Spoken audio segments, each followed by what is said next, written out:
Nagbaskog kag nahimo na nga typhoon ang Quiapo apang yara na inisubong sa sagwasang Philippine Area of Responsibility.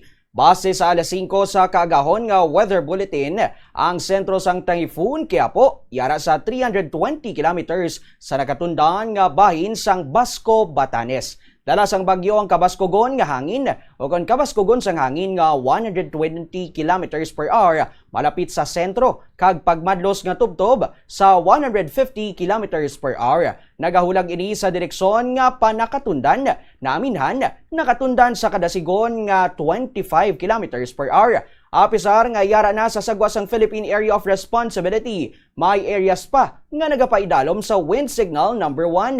Sa Luzon, yari ang napaidalom sa tropical cyclone wind signal number 1. Ang Batanes, western portion sang Babuyan Islands, northwestern nga bahin sang mainland Cagayan, northern portion sang Apayao kag Ilocos Norte. Posible ang minimal tubtob minor nga epekto halin sa mabaskog nga hangin sa mga lugar nga sakop sang wind signal number 1.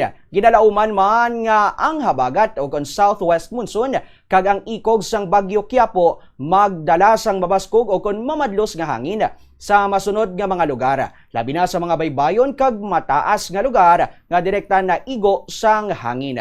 Western Visayas, Negros Island Region, Northern Samar, Zamboanga del Norte, kag Davao Oriental. Ginapadugyan ang paghalong kag pag-monitor sang pinakabag-o nga impormasyon sa mga opisyal nga website sang Weather Bureau, ilabi na sa mga lugar nga posible maapektuhan sang mabaskog nga hangin kag pag-ulan. Samtang padayon nga maeksperiensyahan ang pag-ulan sa madamo nga bahin sang pungsod tubtob sa Domingo nga adlaw, Hulyo 26.